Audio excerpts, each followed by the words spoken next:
Hello good evening to all. तो आज की इस वीडियो में हम डिस्कस करेंगे एक बहुत ही मेजर इंसिडेंट जिसको कहते हैं Chaura Chauri incident. Okay, then जिसकी वजह से नॉन कॉपरेशन मूवमेंट को कॉल ऑफ किया था बाय महात्मा गांधी, और इसकी क्या मेजर इम्पैक्ट पड़े थे, और इस एक मास मूवमेंट जो देश में चल रहा था नॉन कॉपरेशन मूवमेंट, उसने किस तरीके से एक टर्निंग पॉइंट लिया जिससे क्या हुआ, पूरा कॉल ऑफ किया गया, बहुत सारी गिरफ्तारी हुई, गांधी जी को जेल जाना पड़ा। और एक जो मिस कन्फ्यूजन लोगों में फैल गई थी, जो मासेस में फैल गई थी, कम्युनल रियॉट्स हुए थे, उसके बाद एक सीरीज़ हुई जिसमें कई सारी चीज़ें ऐसी थी जो इंडियन एडमिनिस्ट्रेशन को अफेक्ट कर रही थी, जो लोगों के बीच में गलत फहमी आ रही थी, लोग अपने ही लोगों को मार रहे थे। तो वो सारी चीज़ें थी चौरी चौरे इंसिडेंट में हम डिस्कस करेंगे आज। ओके, और इसके क्या मेजर फैक्टर्स रहे, कौन कौन इसमें इन्वॉल्व थे, और इसको कैसे इम्पेक्ट किया इंडियन हिस्ट्री ने, तो वो सारी चीज़ें आज हम इस वीडियो में डिस्कस करेंगे। सबसे पहले हम इसका इंट्रोडक्शन देखेंगे, कब हुआ, क्यों हुआ, किन परिस्थितियों में हुआ, ठीक है, इसके आउटकम्स क्या निकल कर आए, और ये ब्रिटिशर्स के टाइम हुआ तो ब्रिटिशर्स ने क्या इंपॉर्टेंट स्टेप लिए इसके टुवर्ड्स, ठीक है। तो ये 4 फरवरी 1922 को ये इंसिडेंट हुआ। एंड प्लेस कौन थी, चौरी चौरा इटसेल्फ वो प्लेस थी, और उस जगह के नाम पर इस इंसिडेंट को जाना जाता है। चौरी चौरा गोरखपुर डिस्ट्रिक्ट में है, जो को पता है कि प्रेजेंट डे कहाँ आता है, उत्तर प्रदेश में आता है। उस टाइम क्या था कि उत्तर प्रदेश नाम नहीं था, यूनाइटेड प्रोविंस कहते थे, ठीक है। तो यूनाइटेड प्रोविंस था उस टाइम ब्रिटिशर्स के था। जब हम इंडिपेंडेंट हुए, रीऑर्गेनाइजेशन ऑफ स्टेट हुआ, देन इसका नाम उत्तर प्रदेश पड़ा, ठीक है। उससे पहले क्या था, ये यूनाइटेड प्रोविंसेस था, ठीक है। इवेंट क्या था, violent clash between protesters and the police during the non cooperation movement. तो आपको पता है पूरे देश में एक महात्मा गांधी ने आवाज़ लगाई थी कि नॉन कॉपरेशन मूवमेंट करेंगे, ब्रिटिशर्स से हम लास्ट वार्निंग दे रहे हैं कि यहाँ से चले जाओ, हमारा देश छोड़ दो, हमें अपनी इकोनॉमी खुद चलानी है, हमें पूरा एडमिनिस्ट्रेशन खुद देखना है। और बॉयकॉट किया गया था, सत्याग्रह किया गया था, नॉन वायलेंस की बात की गई थी इस पूरे मूवमेंट में, ठीक है। तो ये देश भर में एक तरीके की एक आग भड़की हुई थी लोगों के प्रति, कि लोगों को बस जागरूक करना है कि ये उनकी मदरलैंड है, वो डिसाइड करेंगे यहाँ कौन रूल करेगा, यहाँ कौन रहेगा, विदेशी आक्रामकताओं से हम दूर रहेंगे, ठीक है। इस तरीके की चीज़ें निकल कर आई थी। और ये जो धीरे धीरे यही इवेंट क्या है, एक वायलेंट रूप ले लेता है, मतलब कि लोग यहाँ पे गांधी जी जब सत्याग्रह की बात करते हैं, एक लोगों से आग्रह करते हैं कि आप सत्य के लिए खड़े रहो, या सत्यता से अपनी बात को रखो, कोई भी झगड़ा नहीं होना चाहिए, कोई प्रोटेस्ट नहीं होना चाहिए, मॉब लिंचिंग नहीं होना चाहिए, ठीक है, मास किलिंग नहीं होनी चाहिए, ना ब्रिटिशर्स को मारोगे तुम। तो इस तरीके की जब बात निकल कर आती है, तो लेकिन ये एक टर्निंग पॉइंट बन जाता है चौरा चौरी इंसिडेंट में, जहाँ पे ये सारी चीज़ें क्या हो जाती है, एकदम अपोजिट हो जाती है, ठीक है। हर चीज़ बहुत ज़्यादा वायलेंट हो जाती है, और इसमें एक ग्रुप ऑफ पीपल होता है इस जगह में, वो प्रोटेस्टर्स होते हैं, प्रोटेस्ट कर रहे होते हैं, उनकी झड़प हो जाती है पुलिस वालों से। देन उसके बाद वो उनका बहुत बुरा हाल करते हैं, ठीक है। तो ये चीज़ है उनके इंसिडेंट में, और इसी वजह से क्या होता है, नॉन कॉपरेशन मूवमेंट स्थगित हो जाता है। अब इसका सिग्निफिकेंस क्यों है, led to the suspension of non cooperation movement. जब पूरे देश में नॉन कॉपरेशन मूवमेंट चढ़ा था तो उसको बंद कर दिया गया अचानक से, ठीक है। इसलिए लोगों का ध्यान कहाँ गया, इस इंसिडेंट पे गया। अब जब पूरे देश में अगर नॉन कॉपरेशन मूवमेंट चल रहा है, जगह जगह पे लोग एक दूसरे से इकट्ठे हुए हैं, और मतलब कि मीटिंग्स कर रहे हैं, प्रोटेस्ट कर रहे हैं, आराम से प्रोटेस्ट कर रहे हैं, ब्रिटिशर्स का बायकॉट हो रहा है, वहीं पे देश के किसी एक हिस्से से एक ऐसी घटना सामने आ जाती है कि सारी कुछ चीज़ों को स्थगित करना पड़ता है। फिर ब्रिटिशर्स भी बहुत एक्टिव हो जाते हैं, वो भी क्या करते हैं, प्रोटेस्टर्स को बहुत जल्द से जल्द अरेस्ट कर लेते हैं, ठीक है। गांधी जी को भी अरेस्ट कर लिया जाता है कि आपने मतलब हिंसा भड़काई, इस तरीके के जब बहुत तरीके के आरोप लगते हैं उन पे, तो फाइनली क्या होता है कि गांधी जी मना कर देते हैं पूरे देशवासियों के कि हम नॉन कॉपरेशन मूवमेंट को वापस ले रहे हैं, और सारे लोग जहाँ भी हैं अपने अपने स्थानों पर रुक जाएं, ठीक है। जो प्रोटेस्ट है वो ख़त्म हो रहा है, बंद हो रहा है। तो इसलिए पुलिसिंग है, या फिर जो ब्रिटिशर्स हैं जो उस टाइम रूल कर रहे हैं, वो भी क्या करते थे, इसमें इन्वॉल्व थे, ठीक है। इन्वॉल्व किस तरीके से थे, वो क्या थे, वो रोकना चाह रहे थे इन वॉलेंटियर्स को, इन प्रोटेस्टर्स को, और बाकी जो वायलेंट हो चुकी थी जनता, उन्होंने बहुत ही मेजर क्या कर दिया था, इंसिडेंट कर दिया था उत्तर प्रदेश में, ठीक है। तो इसका ये सिग्निफिकेंस आई होप सारे लोगों को समझ में आया होगा। देन हम इसके बिहाइंड फैक्टर्स को समझेंगे, क्या क्या थे, historical background. Non cooperation movement launch by Gandhi ji 1920। तो जो नॉन कॉपरेशन मूवमेंट था वो 1920 में हुआ था गांधी जी के द्वारा, ठीक है। गांधी जी के बारे में हम जब पढ़ते हैं तो उनसे एसोसिएट जितने भी मूवमेंट निकाले गए हैं, नॉन कॉपरेशन मूवमेंट हो गया, खिलाफत आंदोलन हो गया, क्विट इंडिया मूवमेंट हो गया, ये सारे मूवमेंट किसमें, इसमें मेजर फिगर कौन रहा है, गांधी जी रहे हैं, ठीक है। उनको सेंटर में रख के ही सारी चीज़ होती रही। कांग्रेस पार्टी उस टाइम सबसे ज़्यादा डोमिनेंट पार्टी थी, ठीक है। और फ्रेम में भी वही थी, तो उसमें गांधी जी को एक एसोसिएट मिल जाता है कि वो कांग्रेस पार्टी से जुड़े हुए थे और उनके कहने पे पूरे देशवासी क्या कर रहे थे, काम कर रहे थे। देश में एक क्रांतिकारी और एक देशभक्ति की बहुत बड़ी जोत जग गई थी लोगों के बीच में कि हाँ, हमें अपनी देश लेनी है, स्वतंत्रता करनी है। और इस तरीके की जब बातें निकल कर आ रही थी गांधी जी के थ्रू, तो गांधी जी को सारे लोग क्या करते थे, फॉलो करते थे। वो जो एक बार बात कह रहे थे पूरे देश में वही चीज़ चली जाती थी, ठीक है। तो 1920 में एक बहुत बड़ा मूवमेंट हुआ, nation wide non cooperation movement हुआ। किसके अगेंस्ट में हुआ था? ये रॉलेट एक्ट के अगेंस्ट में हुआ था।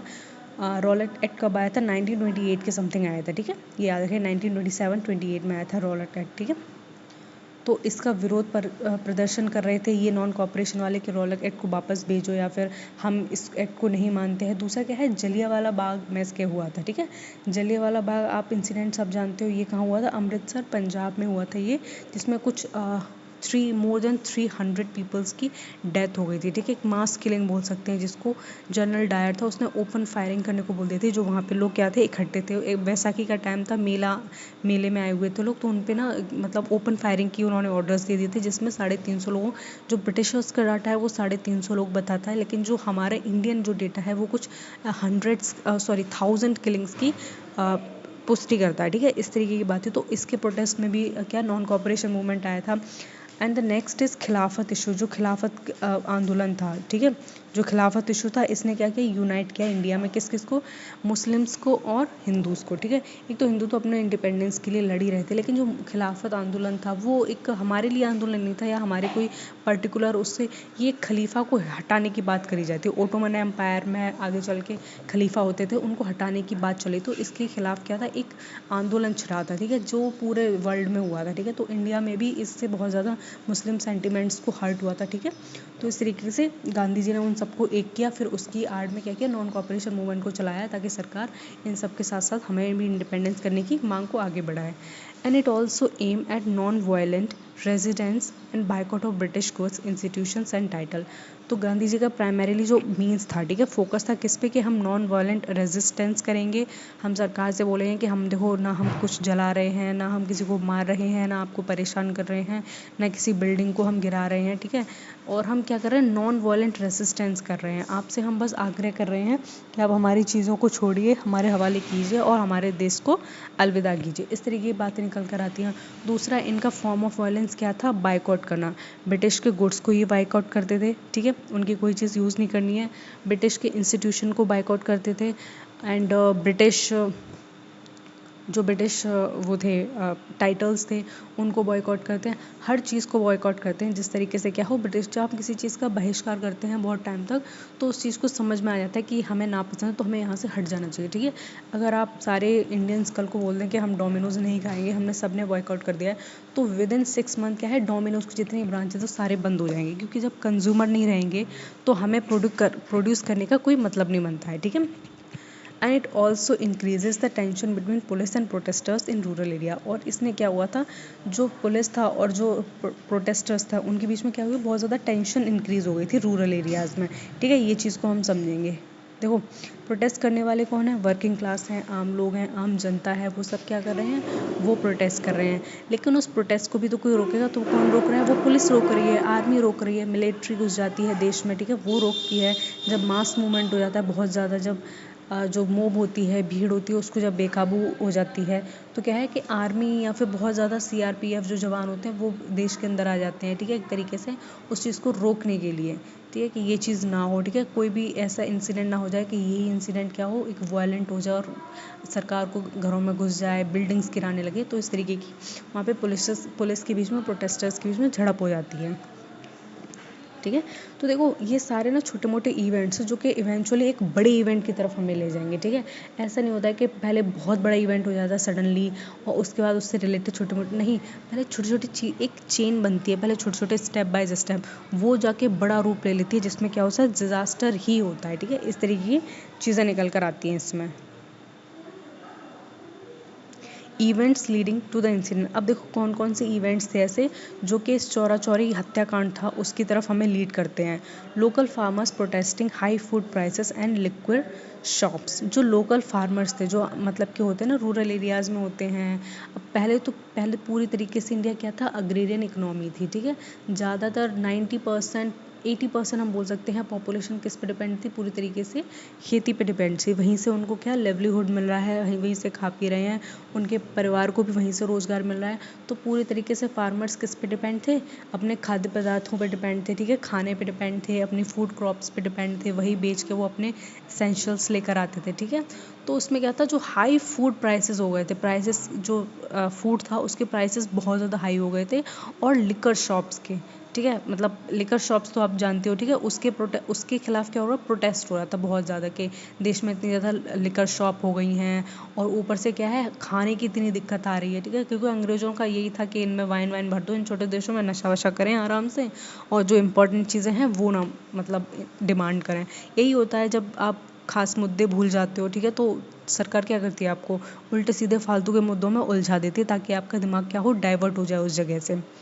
On February 1922 police arrested leaders of protest in Chaura Chauri. तो देखो इसमें जब प्रोटेस्ट कर रहे होते हैं यूनाइटेड प्रोविंस में, उत्तर प्रदेश की गोरखपुर की बात होती है, तो इस जो ये छोटा सा प्रोटेस्ट होता है उसमें क्या होता है, जो पुलिस होती है वो क्या करती है, वो लोगों को अरेस्ट करना शुरू हो जाती है। वो वहाँ के मेजर लीडर्स होते हैं, वो बैठे होते हैं धरने पे बहुत टाइम तक, ठीक है, तो उन्हें क्या करती है, उन्हें अरेस्ट करना शुरू हो जाती है। And on 4 February again a group of around 2000 to 2500 protesters marched to the police station demanding release of arrested leaders। तो क्या होता है, 2 फरवरी को क्या हुआ, जब 2 फरवरी 1922 को इन सबको अरेस्ट कर लिया गया, ठीक है, तो बहुत सारे लीडर्स हैं जो बच जाते हैं, जो बाहर रह जाते हैं। ऐसा नहीं है कि पुलिस सारे अगर 100 लोग मतलब प्रोटेस्ट कर रहे हैं तो 100 को जेल में डाल देगी, कुछ 80 लोग मान लो बाहर हैं तो ठीक है, वो उनका ग्रुप तब भी चलता रहता है। और वो इतने सेल्फिश नहीं होते हैं कि वो जो 20 अंदर हैं हम उनके बारे में नहीं सोचना है, हमें अपने अपने घर पर नहीं। उस टाइम एक देश प्रेम की अलग ही, पूरे देश में क्या था, एक अलग ही लॉ चल रही थी कि हाँ हम देश प्रेमी हैं, हम ये करेंगे वो करेंगे, ठीक है। तो इसी डायरेक्शन में क्या होता है, नेक्स्ट तो 20,000 to 2,500 लोग प्रोटेस्टर्स होते हैं, ये भी जो बचे होते हैं जो बाहर होते हैं, वो क्या करते हैं, पुलिस स्टेशन के बाहर जाके फिर से ये धरना प्रदर्शन करते हैं, ठीक है, डिमांड करते हैं। मूवीज़ में देखते हो ना आप, किसी पुलिस स्टेशन में कोई डाकू वाकू होता है या फिर हीरो को जब पुलिस उठा के ले जाती है तो बहुत सारी औरतें आ जाती हैं, रिलीज़ करो हमारे हीरो को रिलीज़ करो। तो इस तरीके की चीज़ें होती हैं, ठीक है। लोकल पुलिस स्टेशन में वो जाते हैं और रिलीज़ की डिमांड करने लगते हैं कि जो भी ये सारे लोग हैं इनको आप रिलीज़ करो, ठीक है। तो देखो इस तरीके से आपको पूरी चेन बनती हुई दिखाई है। 2 फरवरी को वो लोग क्या हुए, अरेस्ट हो गए। 4 फरवरी को उनके स्टेशन के बाहर क्या होने लगी, डिमांड होने लगी। अब देखो इंसिडेंट कैसे हुआ, the police open fire on protesters killing 4। तो जब देखो प्रोटेस्टर वहाँ से हट नहीं रहे थे, ठीक है, डिमांड पे डिमांड किए जा रहे थे कि मतलब कि हम नहीं रिलीज़ करेंगे, सरकार से ऑर्डर नहीं आया है, तुम लोग खामा प्रोटेस्ट कर रहे थे, डिमांड्स तुम्हारी बेकार हैं, इस तरीके की जब बातें हुई तो ना लोगों में ना क्लैश हो गई, लोगों में गुस्से से तो वो पहले ही भरे हुए थे और ये सारी चीज़ें देख के उनके अंदर और भी गुस्सा आया। तो पुलिस ने क्या किया, ऑर्डर्स दे दिए ओपन फायरिंग के लिए। जितने भी प्रोटेस्टर्स थे, जितने भी प्रोटेस्ट कर रहे थे वहाँ पे पुलिस स्टेशन के बाहर, उसमें क्या हुआ, जो पुलिस वालों ने था ओपन फायरिंग कर दी, जिसमें 3 लोगों की मौत हो गई, ठीक है। An enraged crowd chase police into the police station. Protesters set the police station on fire। अब देखो यहाँ पे बहुत बहुत बहुत बड़ा इंसिडेंट हो जाता है। क्या हो जाता है कि जितनी भी भीड़ थी, जब 3 लोगों की डेथ हो गई तो उन भीड़ में और भी ज़्यादा गुस्सा आ गया, मतलब वो एकदम हाइपर हो गए, अपने गुस्से की पीक पे पहुँच गए, ठीक है। तो उन सब ने क्या किया, जितने भी पुलिस स्टेशन वाले थे उन सबको ज़बरदस्ती उस पुलिस स्टेशन में भरा, लॉक लगाया बाहर से और उस पूरे पुलिस स्टेशन को आग लगा दी, ठीक है। ये बहुत बहुत मेजर इंसिडेंट था जिसमें 22 पुलिसमैन थे उनकी डेथ हो गई, ठीक है। देखो वो पुलिस की भी गलती नहीं थी, उनको ऊपर से ऑर्डर मिले थे इन प्रोटेस्टर्स को जेल में डालना है, अगर वो ऐसा नहीं करते तो अपने नौकरी से हाथ धोते, ठीक है। और जब बेचारों ने ऐसा किया तो वो अपनी जान से हाथ धो बैठे, ठीक है। तो उन्होंने मेजरली उन्हें क्या मिला, सबसे ज़्यादा नुकसान किसका हुआ, पुलिस वालों के हुआ, ओपन सीरियस सी बात है। तो इसमें 22 पुलिसमैन को क्या है, जिंदा जला दिया लोगों ने, वो तड़पते रहे, चीखते रहे, चिल्लाते रहे, लेकिन भीड़ ने उन्हें नहीं बचाया है, भीड़ ने उन पर कोई तरस नहीं खाया और उन्हें सीधा उन्हें जला दिया, ठीक है। ये बहुत बहुत बड़ा मेजर मूवमेंट था, मतलब बहुत बड़ा इंसिडेंट था जब पूरे देश में नॉन कोऑपरेशन चल रहा है और अचानक से इतनी बड़ी वारदात देश के किसी एक कोने से हो जाती है तो पूरा देश हिल जाता है इस चीज़ से, ठीक है। इसके बाद क्या होता है, इसके बाद समझेंगे। British government responded with mass arrest. जब ब्रिटिश गवर्नमेंट को ये पता लगता है कि चौरा चौरी वाला इंसिडेंट हो गया है गोरखपुर में, उसके बाद ब्रिटिश के अंदर भी एक अलग ही तरीके का आक्रोश होता है जो प्रोटेस्टर्स होते हैं उनके तरफ। तो वो क्या होती है, मास अरेस्ट करने लगती है। जितने भी जिन्हें लोग रखते हैं सस्पिशियस इन्वॉल्व रहते हैं इनमें, सबको जेल में डालना शुरू हो जाती है। सबको, जितने भी जिन्होंने भी आग लगाई थी, जितने भी खड़े होकर वहाँ देख रहे थे, उनके परिवार वाले, सबको सबको क्या करती है पुलिस स्टेशन में भर भर के, गाड़ियों में भर भर के, और उन्हें ले जाती है और उनको अरेस्ट कर लेती है। 225 पीपल पुट ऑन ट्रायल। 225 लोगों को उन्होंने अरेस्ट किया था कम से कम इस इंसिडेंट में वहाँ से। 19 सेंटेंस टू डेथ इनिशियली, जिसमें 19 मेजर लोग निकल कर आए थे जिनको क्या था, शुरुआत में मौत की सज़ा सुनाई गई थी कोर्ट के द्वारा, but later reduce after appeals. लेकिन इनकी जो मौत की सज़ा थी, जो इन्हें मौत मिल नहीं पाई थी, क्योंकि बाद में अपील के बाद इनकी जो डेथ की पेनल्टी थी वो कम कर दी गई थी। ठीक है, मतलब आजीवन कारावास कर दिया गया था। Gandhi condemn the violence and call of the non cooperation movement on 12 फरवरी 1922। तो देखो, गांधी ने बहुत ज़्यादा कंडेम किया कि हम ऐसा नहीं चाह रहे थे कि देश में इस तरीके की आग भड़के, या फिर हम देश को इस तरीके का मैसेज देना नहीं चाह रहे थे, लेकिन लोगों ने मिसकैलकुलेट किया और गलत तरीके से गलत रास्ते पर चले गए, जिसमें क्या हुआ, अल्टीमेटली लोग हमारे ही मरे। अब देखो, ब्रिटिश इंडिया में जो ऑफिसर्स थे या ब्रिटिश इंडिया में जो पुलिस मैन थे, अल्टीमेटली कौन थे, इंडियंस थे। इंडियंस को रिक्रूट किया था उन्होंने। तो इस नॉन कॉपरेशन मूवमेंट में जान किसकी गई, इंडियंस की गई। जान किसने ली, इंडियंस ने ली। ठीक है, तो इस तरीके से गांधी जी इस इंसिडेंट से बहुत ज़्यादा आहत हुए कि उन्होंने फिर एक अनाउंसमेंट कर दिया कि नॉन कॉपरेशन मूवमेंट को हम वापस लेते हैं, और हमारा ये बिल्कुल भी नहीं था कि आप वायलेंट हो जाएं और बहुत ज़्यादा देश में क्या करें, हिंसा फैलाएं। ठीक है, इस तरीके की जब बात निकल कर आई तो गांधी जी इससे बहुत ज़्यादा दुखी हो गए थे, नाराज़ हो गए थे। ठीक, नेक्स्ट देखेंगे। अब देखो, गांधी जी के रिएक्शन देखेंगे। Non violence is the first and the last article of my creed. Gandhi, तो गांधी जी बोलते हैं कि जो नॉन वायलेंस था वो मेरा पहला और आखिरी, मतलब लोगों से अनुरोध है। इस तरीके से बात करते हैं कि आप नॉन वायलेंस रहिए। ठीक है, नॉन वायलेंट रहेंगे तो लोग आपकी बात सुनेंगे, सरकार आपकी बात सुनेगी।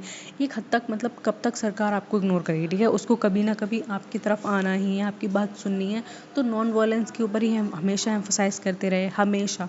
ठीक है, लेकिन उन्हीं की बताई हुई नीति से लोग भटक गए और उन्होंने इतना बड़ा एक कांड कर दिया। उससे गांधी जी ने बहुत ज़्यादा आहत हुए, अपने लोगों में स्पीच में बोलते थे और हर जगह कंडेम करते थे इस पूरे इंसिडेंट को।